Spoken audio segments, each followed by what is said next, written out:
Muy buenas tardes, estimado público que nos hace a favor de vernos cada 8 días en nuestro programa La Historia Prohibida de la Humanidad. Estamos en el programa número 12 y en nuestra tercera temporada ya, de todos los libros que hemos narrado y que estamos en esta temporada narrando este libro que es El Poder del Mito de Joseph Campbell. ¿Sí? Bueno, es costumbre, porque nos han dicho, hemos dado cuenta que hay nuevos video oyentes interesados en el programa que nos han pedido realmente, y nosotros también hemos analizado, de decir por lo menos una parte del último programa, para que ya lo nuevo lo enganchen mejor, ¿no? Ese es el propósito de hacerlo. Para los que no nos han escuchado anteriormente, diré brevemente que este señor, el gran historiador norteamericano, Joseph Campbell,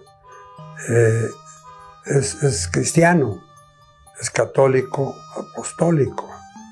Y hemos también dicho desde que empezamos este programa, hace meses, que respetamos todas las ideologías y que para no lastimar a nadie que profese X religión, hemos preferido hablar de filosofías. Pero hay casos como el señor Campbell, que cuando empezamos su obra, lo dijimos, que es tanto lo que usa él la palabra Dios, catolicismo, cristianismo, etcétera, que pues lo hemos dejado así. Entonces, con todo respeto para los que sean de otra filosofía, queda aclarado esto. Bueno, pues en la última se estuvo hablando a insistencia de... perdóneme. Esta plática fue entre Joseph Campbell y un periodista muy afamado en Estados Unidos, el señor Moyers.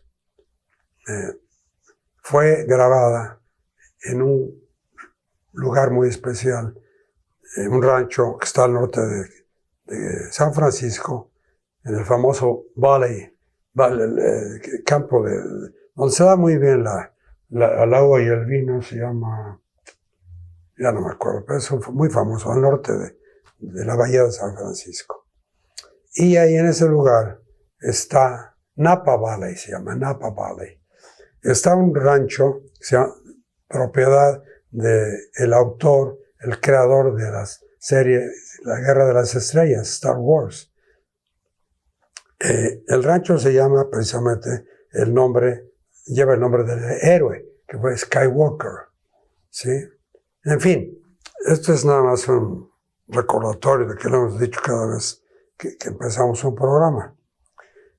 El anterior se basó al final en la psique y la filosofía adleriana, que es una teoría psicológica desarrollada por el psicoanalista austriaco Alfred Adler, y la cual se centra en la idea de que el ser humano busca activamente la superación y la pertenencia a un grupo social. Entonces, remata este párrafo diciendo, bueno, Campbell dice, bueno, desde luego que es una vida perfectamente buena. Y esas también son formas de la divinidad, pero están en un nivel animal.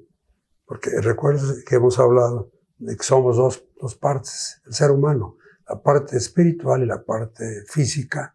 Y dentro de la física, a su vez, está la parte animal. ¿Verdad? Que la diferencia está entre los animales verdaderos y el ser humano, en que el ser humano tiene mente, y los animales no. Actúan por instinto, y el hombre tiene instinto. Y el carácter sexual, que es un gran porcentaje de la vida del ser humano, tanto varón como hembra, es esa la razón. Y aquí se habla de ese... Han estado hablando de todo esto anteriormente. Entonces dice, pero están en un nivel animal. Después viene otra especie de vida que implica darse a otros, a los demás, de una manera u otra. Esto es lo que queda simbolizando en la apertura del corazón. Bueno, pues ahora sí damos inicio a nuestro programa de hoy, es nuestro programa número 12 de la tercera temporada y lleva por nombre Máscaras de Eternidad. Dice el famoso Moyers, el periodista, ¿cuál es la fuente de esa vida? Le contesta Campbell, bueno, pues debe ser un reconocimiento de tu vida en el otro ser, de la vida única en nosotros dos, en las parejas, por ejemplo. Dios es una imagen de esa vida única. Nos preguntamos de dónde viene esta vida. Y la gente que piensa que todo tiene que haber sido hecho por alguien, pues pensará que Dios lo hizo. O la hizo, la vida la hizo. Así que Dios es la fuente de todo esto. Y Moyers le dice, oye, pero entonces, ¿qué es la religión? Y Campbell le contestó, bueno, la palabra viene de religio, acento en la O, que es volver a unir o atar. Atar. Si decimos que hay una vida única en nosotros dos, o entre los seres, entonces mi vida individual ha estado unida a la vida única, religio, reunificada. Esto lo han simbolizado las imágenes de la religión que representan este enlace. Moyers le dice, oye, pero Jung con J, Jung, que fue aquel famoso psicólogo suizo, que hemos mencionado ya, que dice que uno de los símbolos religiosos más poderosos es el círculo. Dice que el círculo es una de las grandes imágenes primordiales de la humanidad y que al considerar el símbolo del círculo, estamos analizando el yo. ¿Qué te parece? Campbell le contestó. Bueno, el mundo entero es un círculo. ¿Sí? No es el planeta, no es un círculo. Todas esas imágenes circulares reflejan la psique, que está aquí en lo profundo, en lo deep, de nuestro cerebro. Por lo que puede haber alguna relación entre estos diseños arquitectónicos y la estructuración real de nuestras funciones espirituales. Cuando un mago quiere que su magia funcione, dibuja un círculo a su alrededor. ¿Sí? Y es dentro de este círculo cerrado, esta área herméticamente cerrada, donde pueden ponerse en acción poderes que se pierden fuera del círculo. Moyers le replica. Fíjate que recuerdo haber leído sobre un jefe indio que dijo, cuando montamos un campamento, montamos el campamento en círculo. Cuando el águila hace un nido, el nido es de forma circular. Recuerden que el águila es el animal, el ave representativa preferida de los indios, que le dan un carácter espiritual. Y también, por ejemplo, Estados Unidos, el águila cabeza blanca es el águila de la libertad, etcétera, etcétera, que por mucho tiempo estuvo en los billetes de $1. Entonces, tiene mucho significado para estas personas el círculo. Entonces dijo, el nido es de forma circular. Cuando miramos el horizonte es un círculo. Para algunos pueblos americanos, los círculos son muy importantes. ¿No es así? Le contesta Campbell. Sí, pero también está en gran parte lo que hemos heredado de la mitología sumeria. Hemos heredado el círculo con los 4 puntos cardinales y los 360 grados. Completo.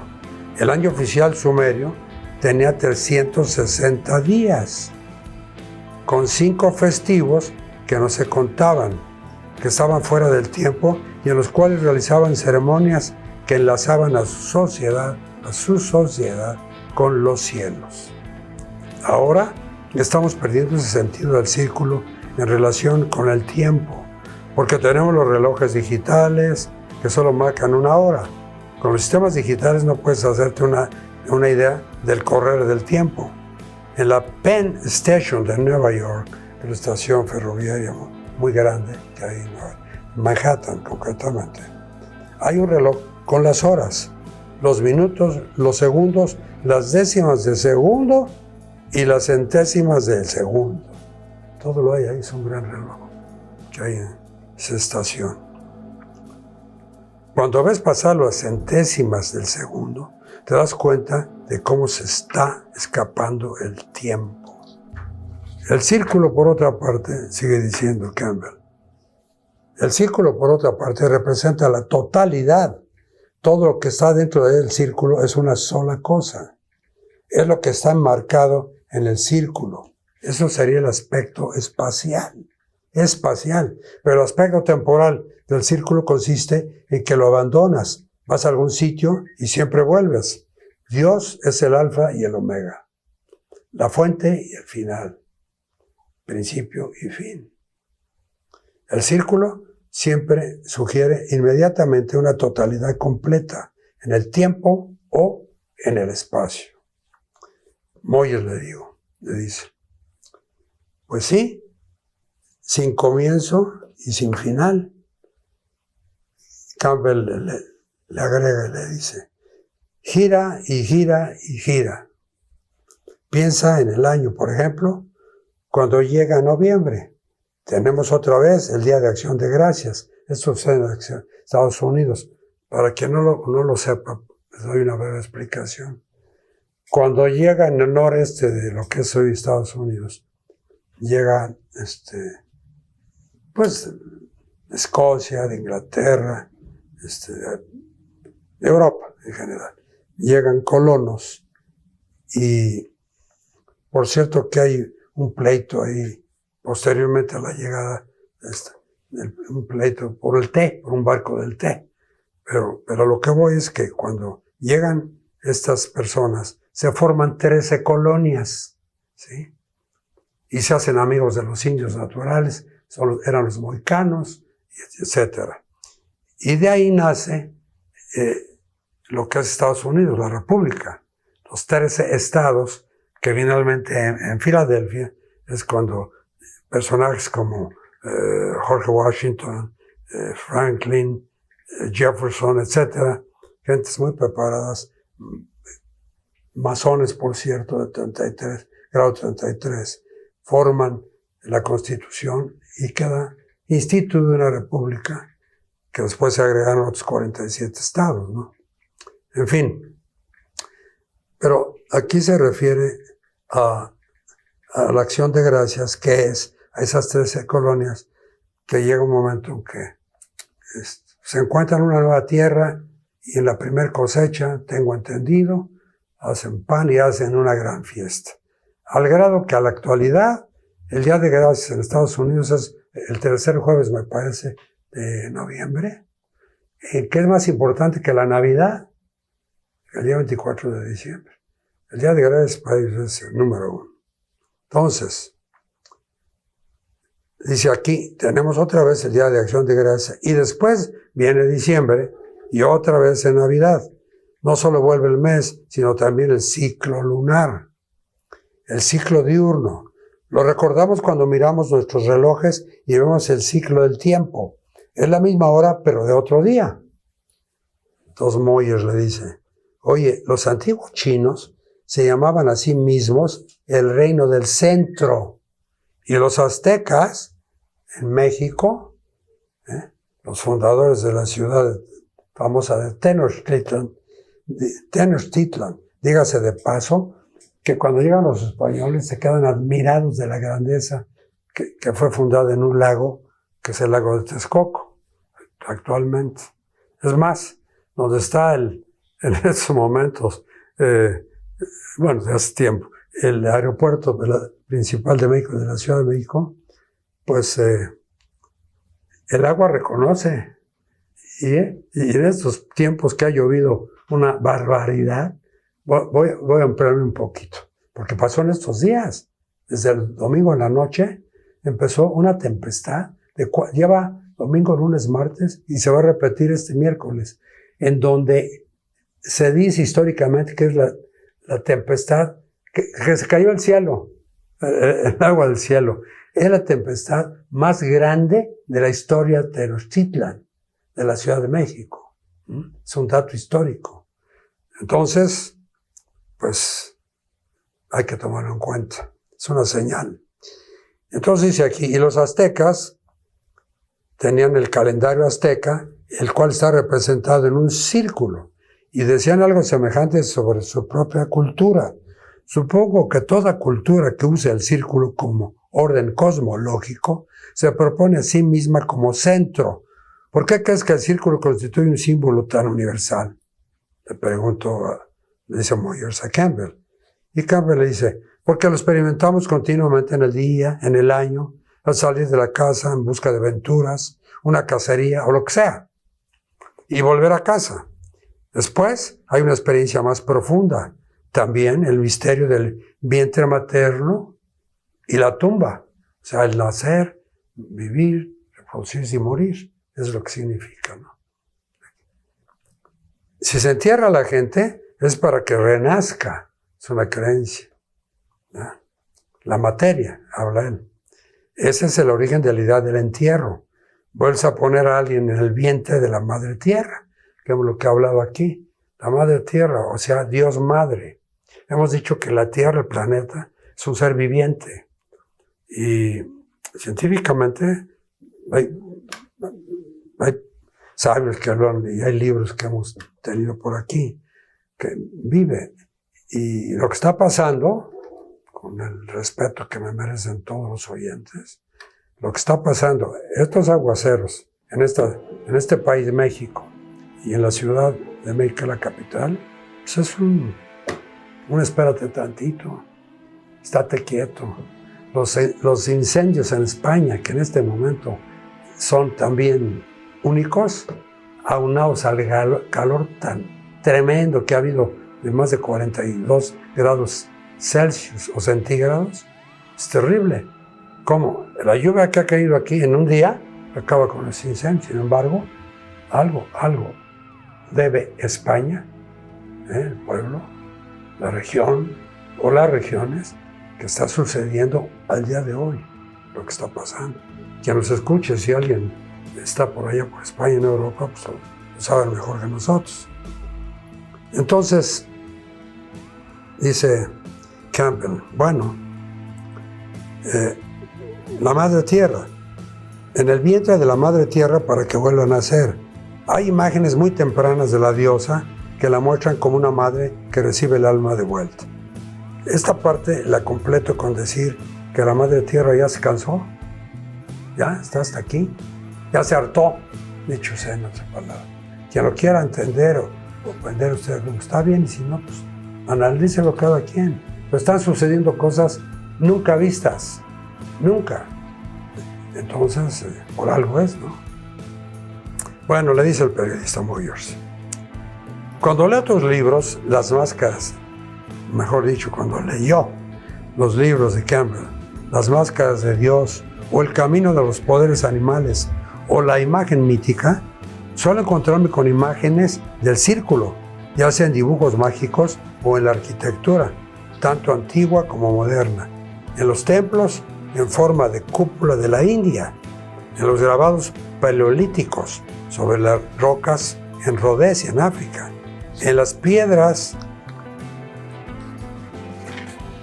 calendarios de los aztecas, exacto, el famoso calendario que acabamos de hablar, en los antiguos escudos de bronce de los chinos, o en las visiones del profeta Ezequiel en el Viejo Testamento, cuando habla sobre la rueda en el cielo. Siempre aparece esta imagen y este anillo, mi anillo de bodas, dice él. También es un círculo. ¿Qué simboliza? Ah, caray, le dice Campbell, bueno, pues depende de cómo entiendas el matrimonio. La misma palabra símbolo significa dos cosas reunidas. Una persona tiene una mitad y la otra tiene la otra mitad, macho y hembra, ¿no? Y se reúnen y de ahí viene la descendencia. Su reconocimiento está inscrito en el anillo, en el círculo que se ha completado. Este es mi matrimonio. Esta es la fusión de mi vida individual en una vida más amplia que es dos, donde dos son uno. El anillo indica que estamos juntos en un círculo único. A lo cual Moyer sigue insistiendo y le dice, oye, cuando un nuevo papa es entronizado, toma el anillo del pescador, o sea, de Jesús, que es otro círculo. Y Campbell le contesta, pues sí, ese anillo simboliza el nombre que le dio Jesús a los apóstoles, el nombre de pescadores, y les dijo, os haré pescadores de hombres. Se trata de un tema antiguo, anterior al cristianismo. Orfeo, en la mitología griega, era músico, poeta y profeta. Es llamado el pescador, pues pesca a los hombres que están viviendo como peces bajo el agua y los saca de la luz. Y los saca a la luz.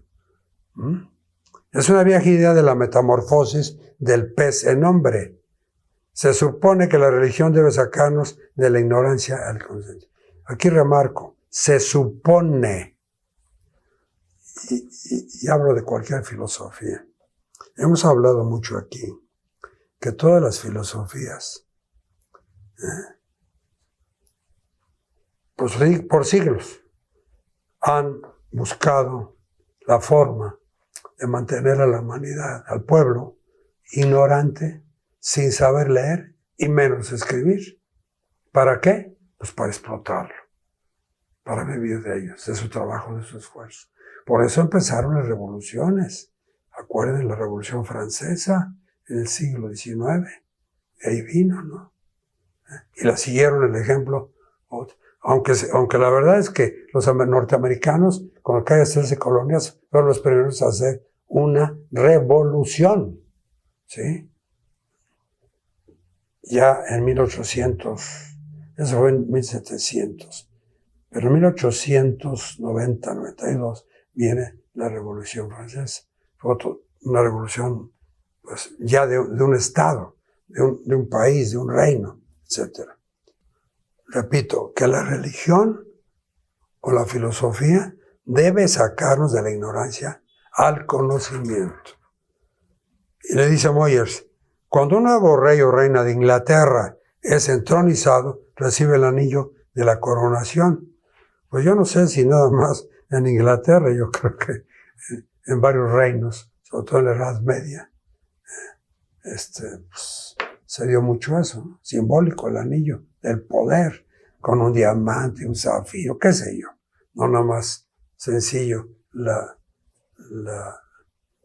más común, la horquilla esta, ¿cómo se llama? Que es de oro blanco, etc. Bueno, por cierto, se dice que el hombre debe de llevarlo, según entiendo, en el anular, dedo anular derecho, la mujer en el izquierdo, o viceversa, ¿no? Entonces, para hacer ver que es una mujer o un hombre casado, que tiene compromiso.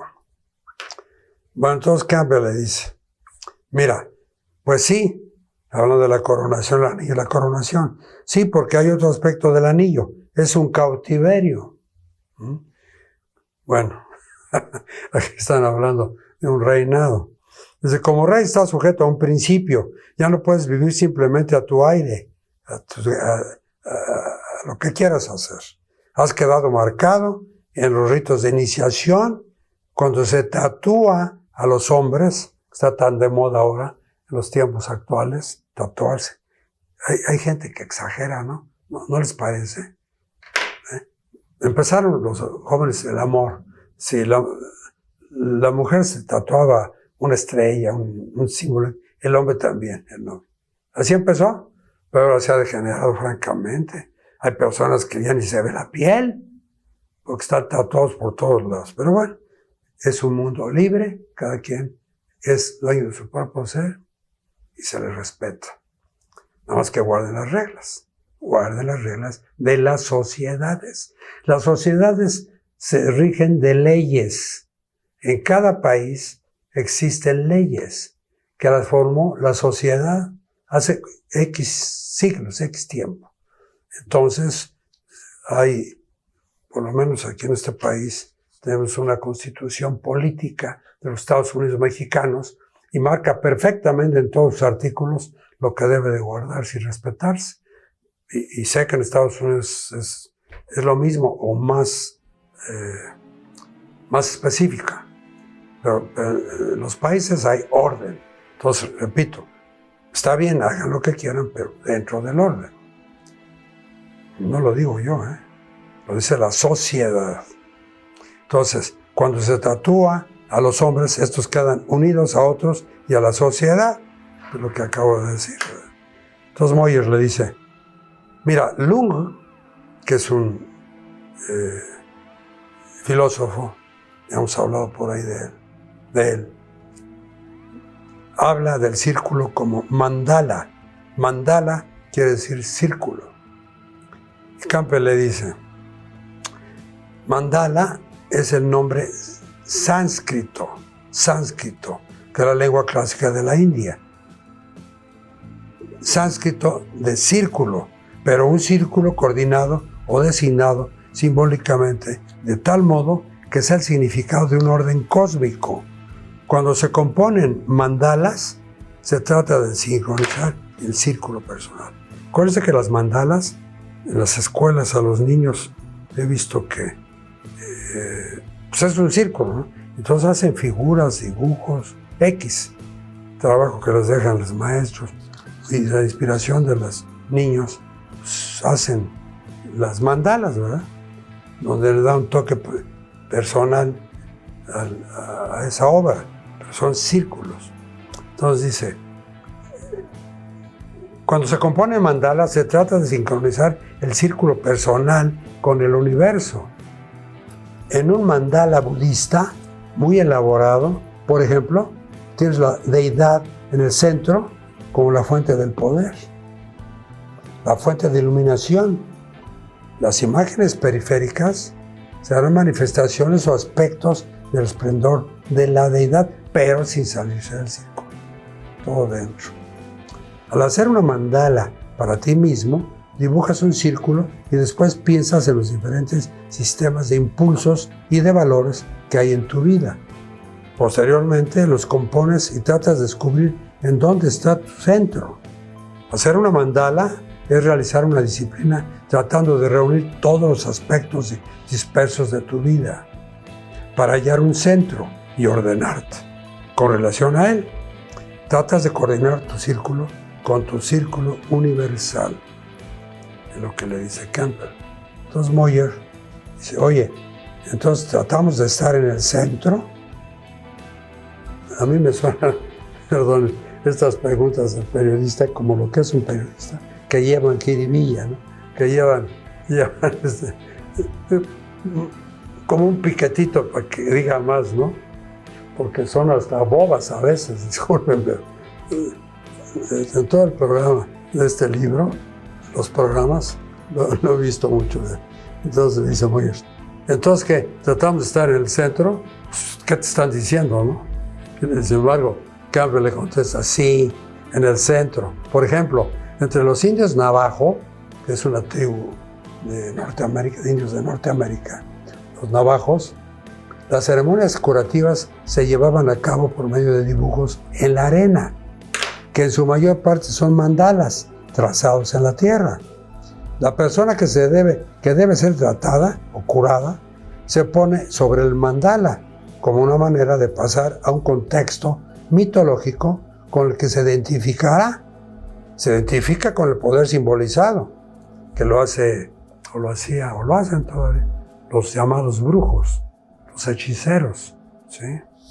Que son los curanderos realmente.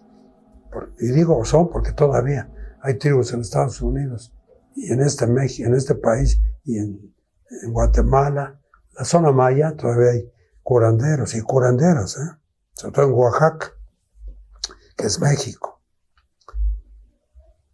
Se identifica con el poder simbolizado. Esta idea del dibujo sobre arena son mandalas y su uso para fines de meditación aparece también en el Tíbet.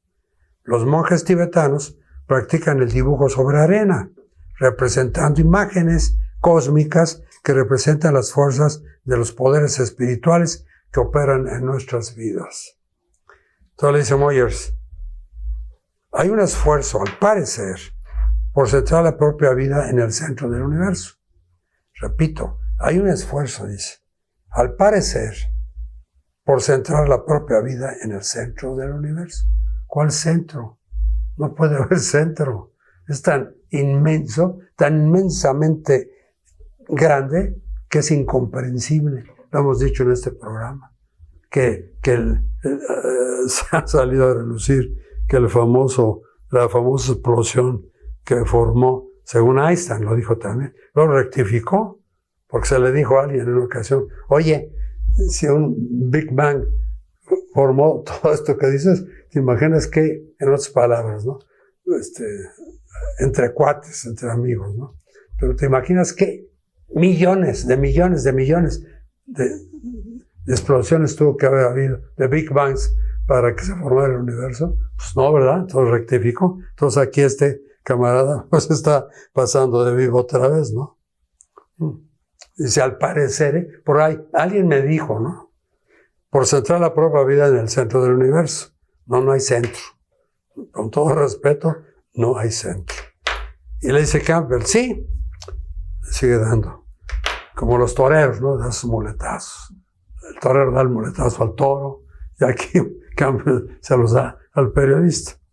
Y eso que muy, muy buenos amigos, ¿no? Le dice, sí, por una de las imágenes mitológicas. La imagen te ayuda a identificarte con la fuerza simbolizada. No puedes esperar que una persona se identifique con algo indiferenciado. Pero cuando le das unas cualidades que apuntan a ciertas realizaciones, la persona puede seguirte. Y le insiste a Moyers, le dice, existe la teoría de que el Santo Grial representaba el centro de la perfecta armonía, la búsqueda de la perfección, de la totalidad y de la unidad. Pues aquí vamos a hacer, si me permiten, una aclaracioncita que se ha demostrado científicamente o históricamente. Históricamente, ¿cómo? Pues por medio de tablillas, de libros antiguos, qué sé yo. Hay mucha explicación. A que le interese, pues estudie a los sumerios, estudie lo que pasó en la Mesopotamia. Hay mucho. O la historia de Jesús, que dice que 12 años no se sabe de él. Sí, claro que se sabe. Que lo haya ocultado Roma es otra cosa. Pero se sabe qué hizo Jesús de Nazaret. Sin embargo, pues, esto del Santo Grial, con todo respeto, vamos a tratar de dar una explicación que se habla en otros términos. Le dice Campbell, hay muchas versiones acerca del Santo Grial. Una de ellas es que existe una caldera de la abundancia, fíjense, caldera de la abundancia, en la mansión del dios del mar, en las profundidades del inconsciente. A ver, una mansión, una caldera de la abundancia, caldera es fuego, son los 4 elementos, ¿no? Y dice, en la mansión del dios del mar, ¿dónde vive el dios del mar? Pues en el agua, en los océanos. Entonces, ¿cómo es posible? Solo con efectos mágicos. Algo que está, un fuego, que está abajo del agua, pues se apaga por el agua. Pero bueno, quizá quiso decírselo metafóricamente, ¿no? Vamos a dejarlo como lo dijo. Dice, el dios del mar en las profundidades del inconsciente. Pues ahí se mete en otro problema. ¿Por qué? Porque el consciente y el inconsciente, el que está hablando ahorita es el consciente, pero lo que está aquí adentro y en la de ustedes es el inconsciente. Y si me profundizo más, lo hemos dicho aquí, que un gran psiquiatra mexicano que se llamó Salvador Roquet Pérez, veracruzano, por cierto, del famoso puerto de Veracruz, en el Golfo de México, él se fue más adelante que la teoría de este austriaco, que llegó a que habla de la psicosíntesis. No, Roquet se fue a la psicoterapia, perdón. Roquet se fue a la psicosíntesis más profundo, el deep, Entonces, es el consciente, subconsciente, pero dentro del subconsciente está la psique más profundo, que aflora cuando se está drogado. Puede ser las drogas que se usan desde el opio, hasta puede ser las actuales, o el alcohol. Cuando se llega a ese desconocimiento y control aflora el subconsciente. Y es cuando, o también, vamos a dejar eso, vamos a decir mejor que en los sueños. En un sueño, si ustedes acuden con un psiquiatra, yo no recomiendo psicólogos ni psicólogas, con todo mi respeto, pero la psicología es la técnica, el psiquiatra es la medicina, es el que estudió como médico, paramédico, sea hombre o mujer, y que se especializa en la psiquiatría. Es decir, es más profundo, ¿no? Más deep. A eso me refiero. Pero bueno, entonces dice Campbell, de lo profundo del inconsciente surgen las energías de la vida. Esta caldera es la fuente inagotable, el centro, el manantial del quebrot. Bueno, pues, vamos a dejar la teoría del señor Campbell. Y le dice Moyers, ¿crees que eso es el inconsciente? Le dice Campbell, no solo el inconsciente, sino es el valle del mundo. Las cosas están naciendo a tu alrededor constantemente. Hay una vida que se desparrama por el mundo y surge de una fuente inagotable. Bueno, pues entonces, si lo toma así el señor Campbell, con todo respeto, dice, es el valle del mundo. Bueno, pues, la palabra valle, en el idioma que sea, se entiende una gran extensión, pequeña o inmensamente grande, que es, por lo general, llanura. ¿Sí? No es, montes ya es otra cosa. Son cordilleras. El valle es plano, donde se daba el pasto, la hierba. Los animales pastaban libremente. Posteriormente vino la agricultura. En esos valles se cultivó, ¿qué? Maíz, trigo, cebada y ex. Entonces, ¿de qué valle está hablando este hombre? Pues cada quien que lo interprete según sus conocimientos. Pero yo digo lo que aquí está escrito en este libro.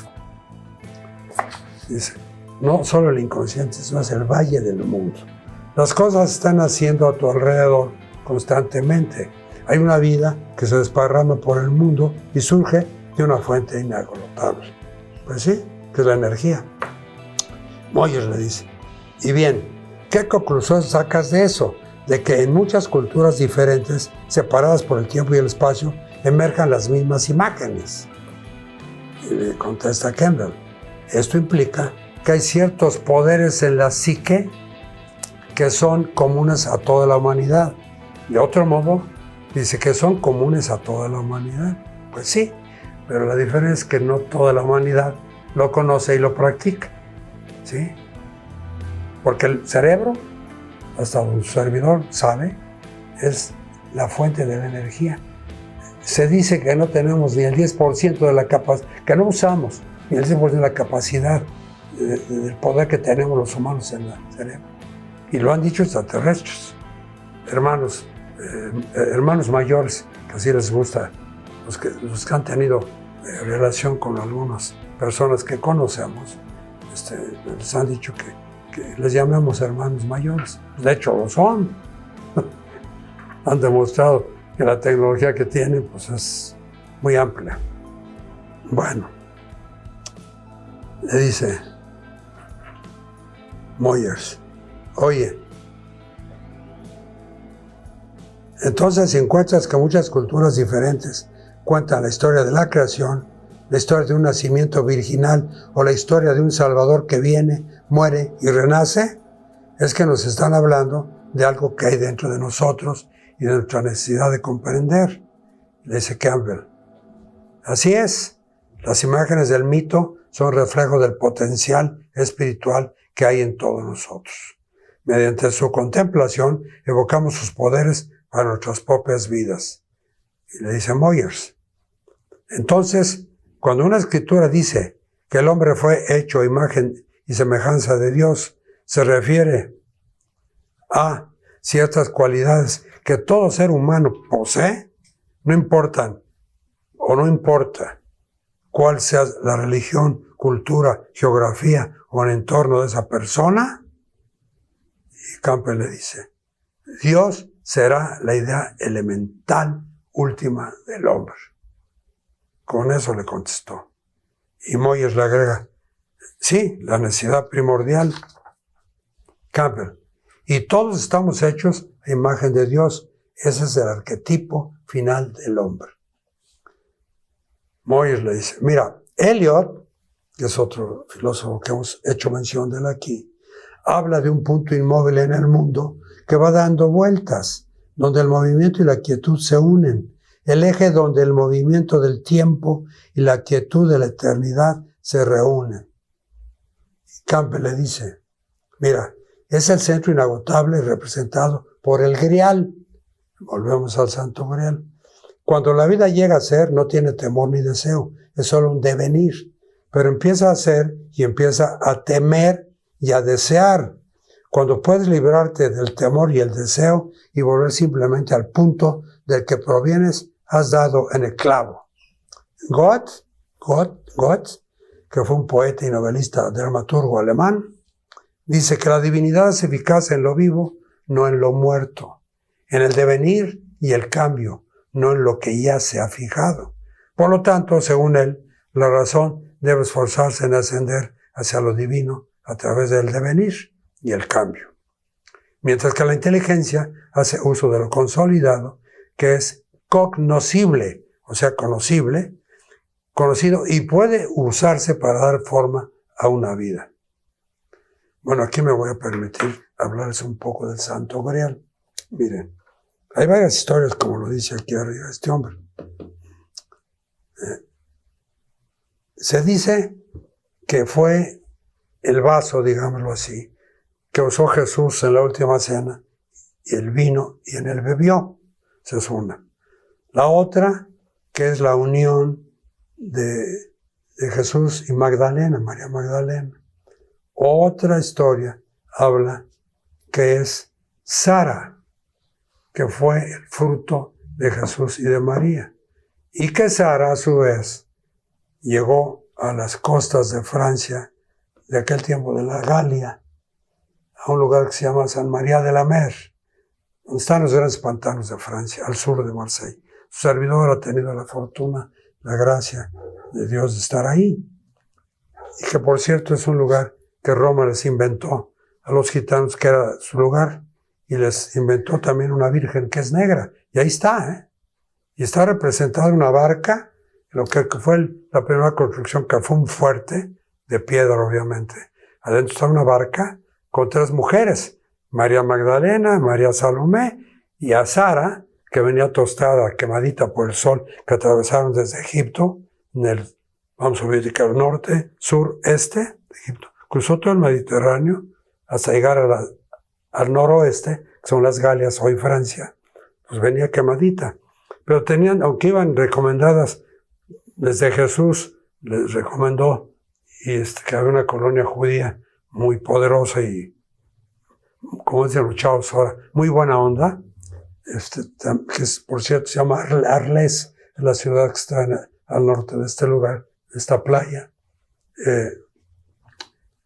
Les dijo, tengan cuidado, porque José de Arimatea también, que hay quien dice que en uno de los barcos de su flota mercantil, otros, como está ahí en una barca, pues es infantil pensar que atravesar el mar Mediterráneo en una barca, pues nomás, y 3 mujeres, pues no, ¿verdad? Entonces lo más lógico es que llegaron en una embarcación mayor, ¿verdad? Y estas 3 mujeres idearon esa situación, y funcionó que ahí está. Lo pueden ir a ver, constatar. Y me parece que es en noviembre, hacen su fiesta religiosa, todo aquel, ya que guardan de nuevo la barca, simulan en la iglesia, a darle a la fiesta de los toros, y a darle a la fiesta. Entonces, se dice que esa niña, Sara, fue casada con el hijo del último de los reyes que reinaron desde España y Francia, se llamaron ¿cómo se llamaron? Dios mío. Ahorita se me fue. El último rey, que por cierto manda a su hijo a lo que hace hoy Inglaterra, porque los fueron pues, asesinando, ¿no? Que de ahí, por cierto, los merovingios, que por cierto, al acabar con esa casta real, nacieron las casas reales de Europa. Y deben de saber ustedes que hay escritos, de todo lo que decimos aquí hay testimonios, no son inventos. Y se dice que los Borbones y los Habsburgo y los Capetos, que por cierto son los más curiosos porque se dice que un hombre muy rico del norte de hoy Francia dijo, bueno, si estos saben, pues yo también. Entonces sus hijos empezaron con una casta que por cierto entre sus descendientes tuvo Felipe VIII fue, o Felipe II, no me acuerdo, que era el terrible y a la vez bello, físicamente hablando, el terrible Felipe el Hermoso, se le conoció, que fue un tipo negativo por donde lo vean, que por cierto terminó con los templarios. Y ojalá tengamos una ocasión, tiempo de hablar de eso. Él fue el que acabó con los templarios, apoyado por el Papa en turno de Roma, hicieron todo un merengue, ¿verdad? Que no nada más acabaron con los templarios, sino con los sacerdotes de la zona, que se van ahorita al sur oeste de Francia, en el distrito de, ¿cómo se llama? Distritos son los estados allá. Es el que, por cierto, a mí me pareció el más espiritual de Francia. Es ahí estaban los ministros que eran los cátaros. Y ustedes entran a Francia y empiezan a ver letreros, tierra de cátaros, amén de ver una agricultura preciosa. Si España son notables para trabajar la tierra, los franceses, por lo menos de esta zona, es increíble, tienen que verlo. Y en esa zona, ahorita me acuerdo cómo se llama, fueron juzgados los cátaros y los habitantes, que se refugiaron, por cierto, en una montaña, que se llama Monte Seguro, que arriba había una fortaleza, y ahí se defendieron, hasta que se rindieron ya, y los juzgó la Inquisición, la llamada Santa Inquisición, que de santa no tenía nada. Y si llegabas a la mesa del juicio, ¿reniegas de tu religión, cátara? Sí, no te creo. Al foso, donde los quemaban. O una mujer, sí, pues sí, yo sí quiero que viva así, ya, vete a hablar. Tú sí te creo. Así fue el juicio. Su servidor ha estado ahí. Hay recuerdos, hay placas, y la historia lo dice. Fue un vil asesinato. Vil. ¿Cuántos murieron? Muchos. Y pueden subir, Yo no subí porque estaba recién de un malestar, de un infarto que me dio tiempo atrás y no me sentí. Pero hay escaleras rústicas, ¿no? Viga, y pueden subir hasta la fortaleza. En fin, todo es toda una historia, ¿no? Entonces, ¿qué pasa con lo conocido? Lo conocido puede ser con una vida. Hablamos del Santo Grial. Entonces, tiene mucha lógica lo que acabo de decir, que está escrito. Ahí nacieron las casas reales. ¿Qué pasó? Para abundar un poquito más, vamos a ver, tenemos tiempo. Rápido. Sucedió que cerca de ahí está una ciudad que es muy famosa por la doble muralla. Es la doble muralla más bien conservada de Europa. Se llama, no me acuerdo. Bueno, pero acá hay un lugar de Rennes-le-Château, que es una colina donde está una iglesia, un pueblecito, que los franceses lo han conservado tal cual. Hasta Hitler mandó una compañía de zapadores a escarbar y buscar el Santo Grial, ¿verdad? Porque eso corrió, que da poder y que no sé qué tantas cosas. Está como el Arca de la Alianza, que da poder. Hasta películas ha habido de Bueno, hay mucho que hablar. El caso es que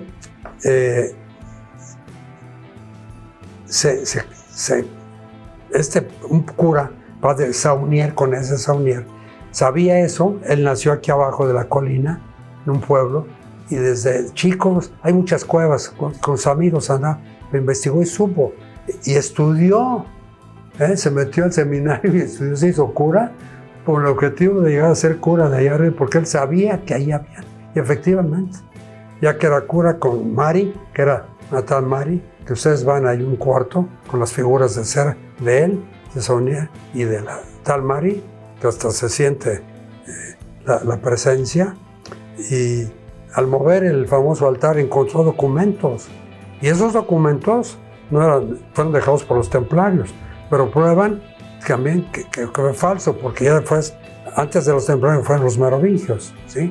Entonces con eso explotó la palabra a Roma y a Viena, a los austriacos. Y recibía en esta ciudad, de la doble muralla, allá había banco. Y este padre iba a cobrar el dinero que le mandaban de dos lados, ¿no?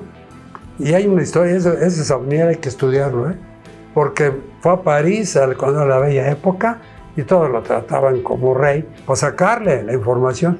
Hasta la cantante de la época, semejante a la María Callas del siglo XX, lo enamoró y todo. Nunca dijo nada a nadie. Y esta mujer, por cierto, viajó desde París por Lyon y todo, y fue a verlo a su lugar de origen, a su iglesia. Todo eso sucedió y fue cierto. Es cierto, ¿no? Bueno, entonces el Santo Grial tiene esa otra explicación, ¿verdad? Y hay otra respuesta más filosófica, pero bueno. Esa es la vida en movimiento. Es la esencia del misticismo de la guerra, así como de una planta en crecimiento. Pienso en la hierba.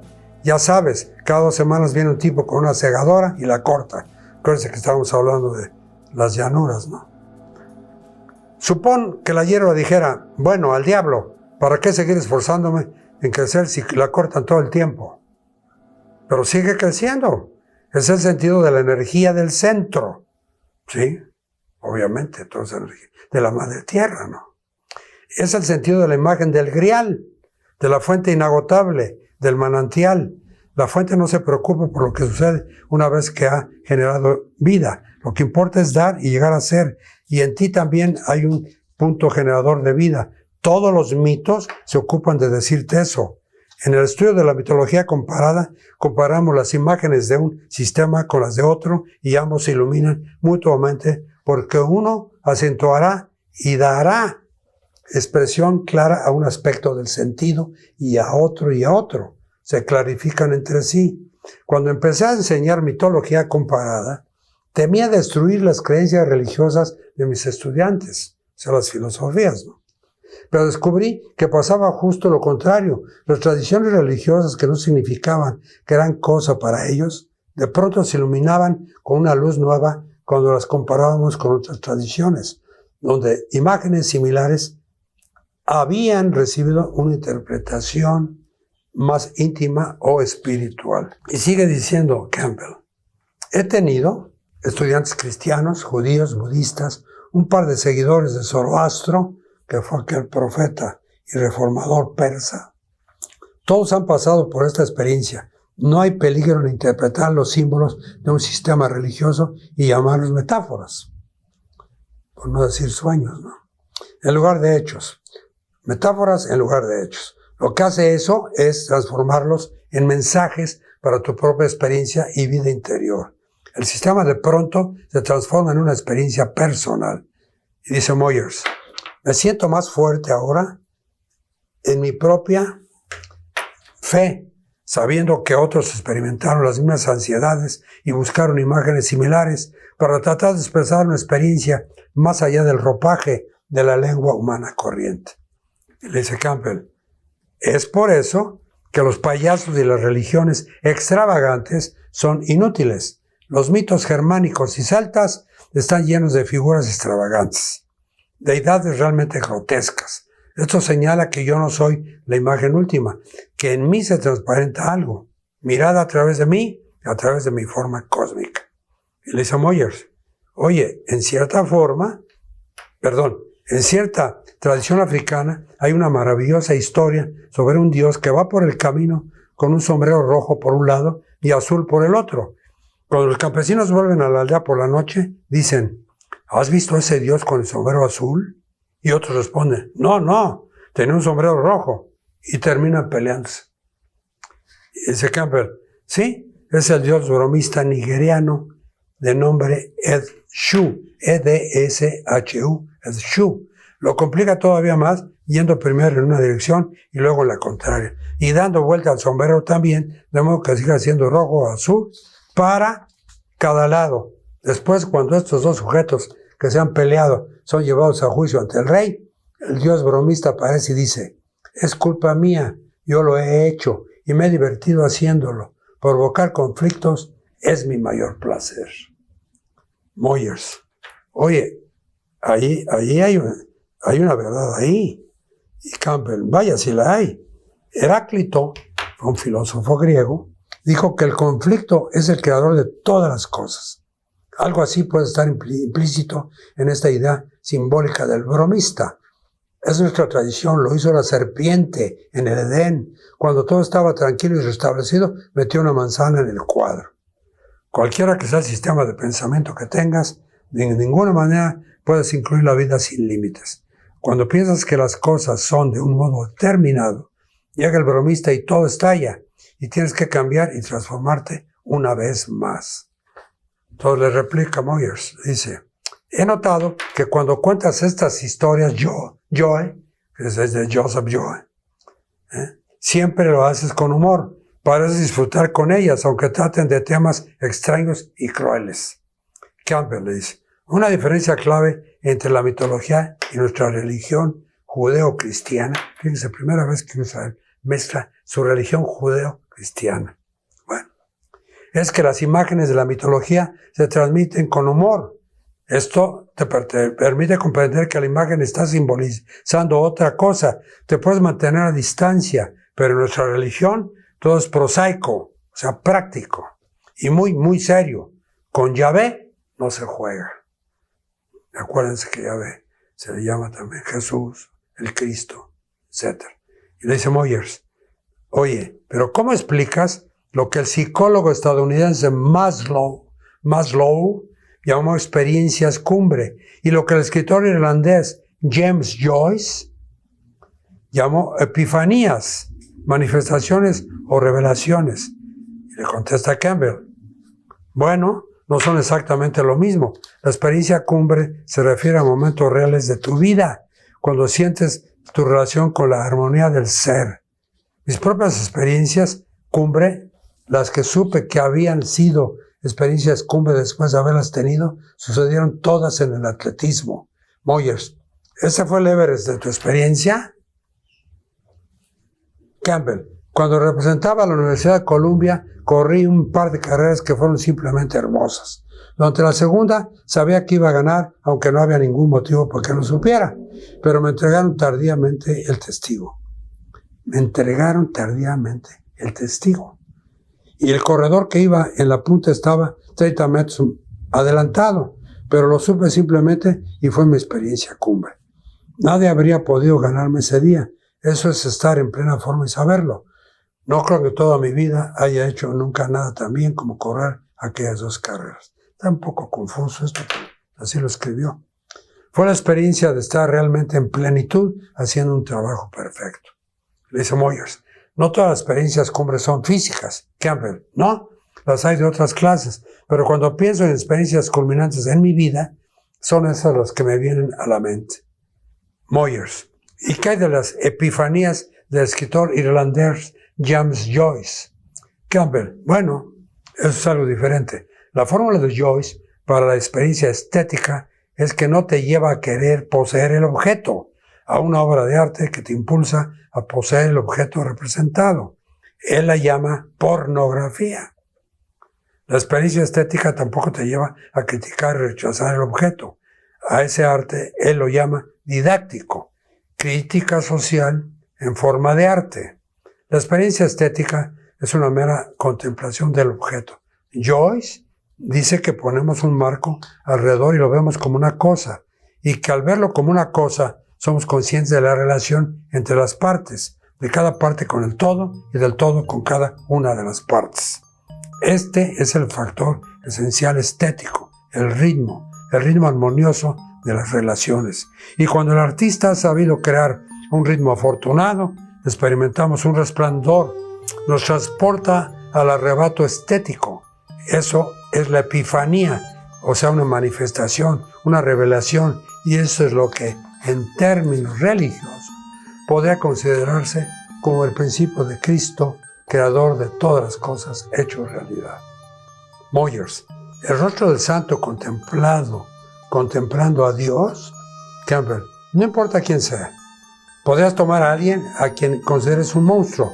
La experiencia estética trasciende la ética y la didáctica. Moyers, para terminar, le dice, en ese punto no estoy de acuerdo contigo. Me parece que para experimentar la epifanía, el objeto que contemplas pero no quieres poseer debe ser de algún modo hermoso. Y hace un momento, cuando hablabas de tu experiencia cumbre, corriendo, has dicho que era hermoso. Hermoso es una palabra estética. La hermosura es la armonía. Y Campbell simplemente le contesta, sí. Decimos aquí, le da el avión. Sí, lo que tú quieras. Bueno, pues, estimado y muy respetuoso público, disculpen una vez más, llamamos aquí aceleres, que es estar nervioso y entusiasmado, y cometemos errores. Pero pues todo esto lo pueden leer en este libro, tal cual, con algunas cosas. Como recuerden, somos narradores, analistas e investigadores. Muchas gracias por hoy. Manuel Mesa Sornes, desde San Juan del Río, País México, Estado de Querétaro. Gracias.